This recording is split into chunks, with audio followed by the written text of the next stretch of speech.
Welcome to another exciting episode of the 4 o'clock game. And well, it's been a while, since the last few months since I have been taking a break from this video that I've been trying to do, is busy doing other things and all the stuff during the last one in my video.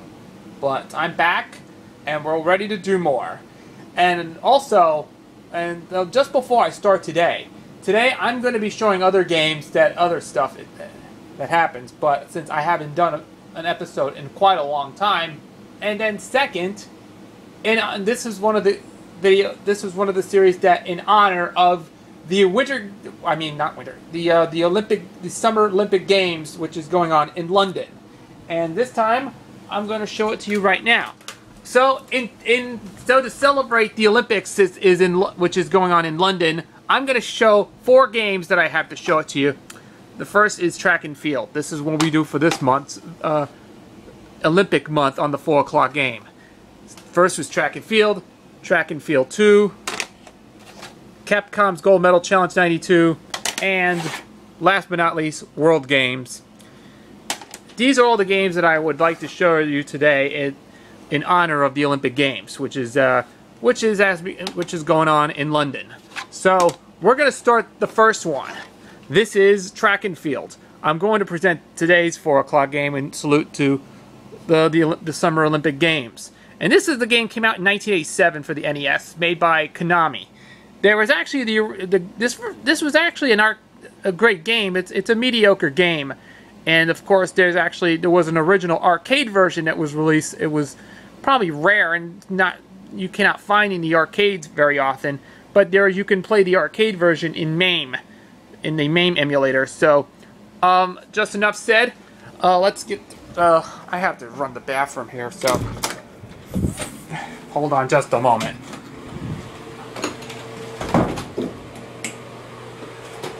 Okay. Sorry I apologize here for a moment.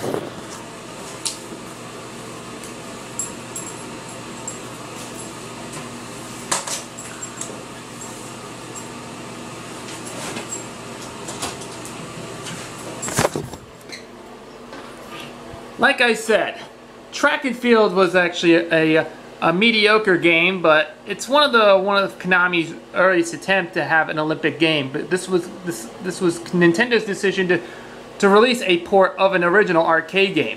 It was originally an arcade game released around that same time, around '86, probably '85, '86 is one of the earlier versions of the arcade, because the arcade game was released. I remember when I was a kid, when I remember seeing in the arcades, the track and field was pretty much of a difficult game, but I have never played the arcade version. I'll have to give it a try sometime in the future for some 4 o'clock game related episodes that I'll plan that on a future episode. And of course, this is actually a rare game. You can't find these very often, but some of the this has several events, including archery, long jump, the 100-meter dash. It was like 100-meter dash, hurdles, and then the clay pigeon shooting, and a couple other variety to it. But it's got a lot of variety in this game. So, and then forgot to mention Javelin Throw.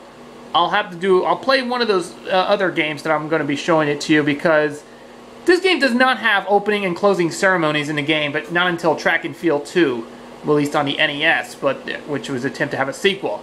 So this one is the first one. I have to play this one because I want to show the gameplay of this game, but hopefully I will enjoy that as well. So sit back, relax, have an IV, and enjoy Track and Field for the NES. So I will present to you this one as of right now. So I'll give it a little playthrough, and I will show you. Well, let's go to the screen right now. So we're gonna switch from live video into the game screen. So let's enjoy track and field. So here we go, as Jackie Gleason would say, and away we go.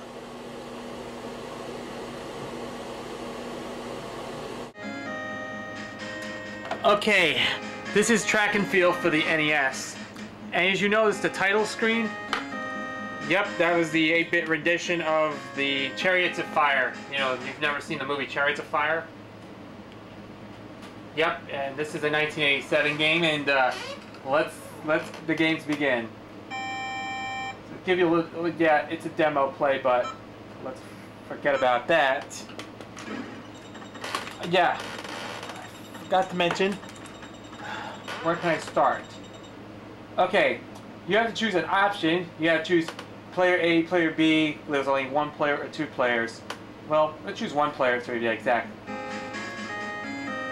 Yep, you had a total of 8 events. The arcade version only has 5 events, but the NES version they've updated with 4 more events. You have the 100-meter dash, long jump, 110-meter hurdles, Javelin Throw, Skeet Shooting, triple jump, archery, and high jump. For the rest of the part, I'm going to play the whole throw of this game, so we're going to do a 100-meter dash.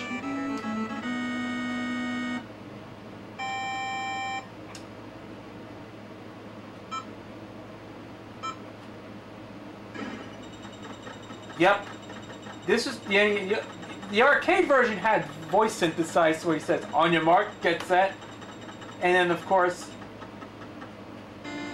it says, yeah, there was a lack of voice clarity. It says in the arcade version they showed 8.54 seconds,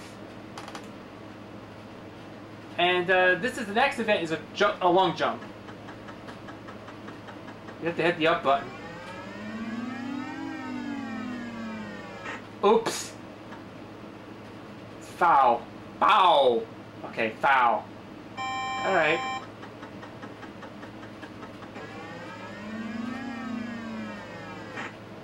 Yep. This is actually, it had the world's record like 9.96 meters. Let's go for another, well, give up. Well, foul. That's right, we got a foul. Yep, you get the score. And here's the hurdles. You had to, this is the same thing you do with a 100-meter dash. Oops, that's foul. This is what happens.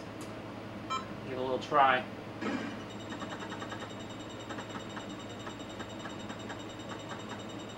I made it this far.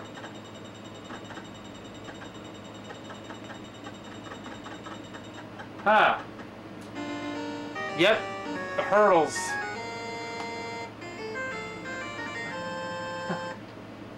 This is a Javelin Throw.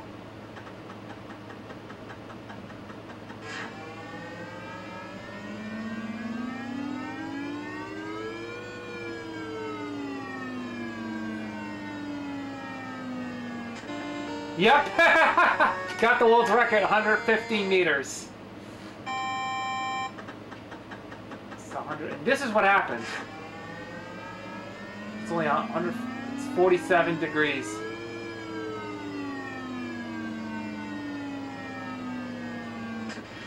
Yep, he's only got 105 meters. 38. Man, that's really easy. And this is what happens. Yep, you hit a you hit a spaceship, and you score like 3,000 points. This is what happens when you get disqualified. Okay. And then that Chariots of Fire music was playing in the background while going to the next event.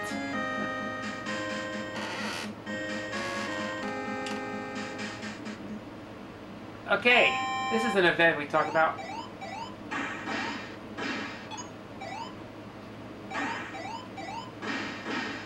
Oh.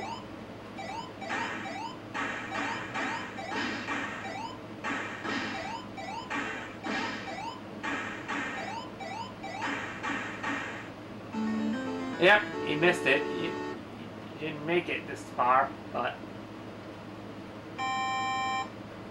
Yeah, 15 seconds to shoot.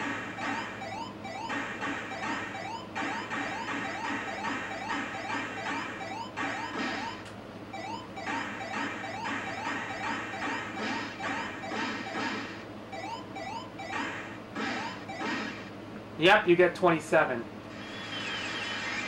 Ha! You got it right, because you only got 27,000 points. Yeah, this is a totally different event. They gotta talk about this. If you missed correctly... Whoa.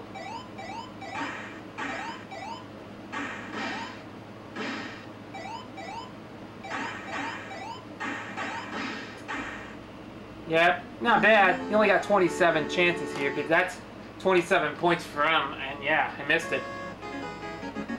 Huh.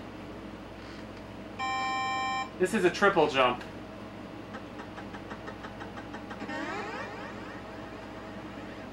Whoops! Fouled. Yep, fouled. That is bad. Okay.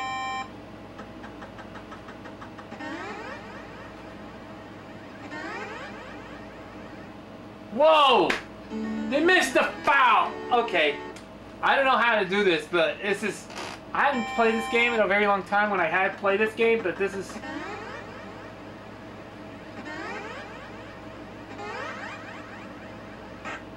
Yeah! And that spaceman was coming down to 3,000 points. Ah! That's a record. That is a record. I can't believe this has been made. Man! Have you ever tried this in London? Okay. This is the next event is an archery shooting. Yep, you had to hit a bullseye. This is the object you gotta... Ah.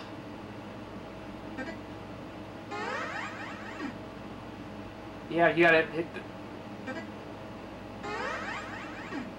Yeah, if you remember when you go out to, what was this, Renaissance Fair? You gotta do archery shooting? Remember this? This is like Robin Hood. Yeah, if you remember Robin Hood. Oh, you gotta hit the target. And you can almost hit the bullseye. Man, you got hit. That's right, it's hitting the bullseye. Ah. Yeah, you gotta hit the target. Oh.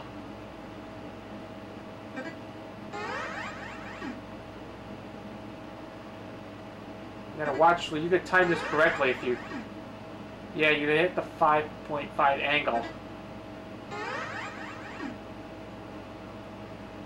But...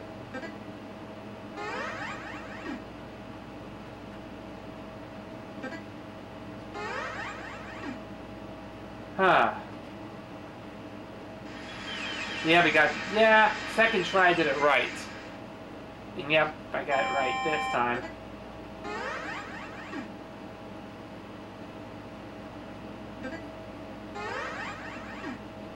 You know, this is one of the easiest events. This is what if you usually do the 500 angle. You have to score. Yeah, you have to score more points. You can get a high score. But I can't believe how to play this game. So this is what I had to play. Track and Field for the NES was a fun game. It was a very not bad for a video game. I just want to tell you. Yep, we did this. The archery shooting is just done. It's just done with. And our final event is a high jump. This is what we're gonna end up being.